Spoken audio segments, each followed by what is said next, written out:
मुअज़्ज़ज़ नाज़रीन, आप देखिए ये जो है बद्र का मैदान है। यहाँ पर जो है जो बद्र की जंग है वो वाक़ई हुई थी, कुरान में इसका तज़किरा है।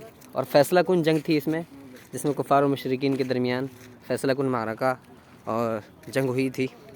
और यहाँ पर मुशरिकीन को बदतरीन शिकस्त मिली थी। वलक़द नसरकुमुल्लाह बिबद्रिन व अंतुम अज़िल्ला, कि अल्लाह ताला ने तुम्हारी बद्र में मदद की जबकि तुम बेसर व सामान थे। फ़त्तक़ुल्लाह लअल्लकुम तुफ़्लिहून, और अल्लाह से डरो ताकि तुम कामयाब हो सको। तो क्या सहाबा थे, कैसे लोग थे, और आज हम अपने आप को देखें कि हमारे अंदर क्या है। तो ये वही बद्र का मैदान है। और वो सामने है मस्जिद आरीश है। तो आरीश का मतलब होता है अरबी में छप्पर या झोपड़े के आते हैं अरबी में। तो वहाँ पर अल्लाह के नबी करीम सल्लल्लाहु अलैहि वसल्लम के रहने के लिए ख़ेमा नस्ब किया गया था, घर बनाया गया था। सामने जो मस्जिद आपको दिखाई दे रही है, नज़र आ रही है।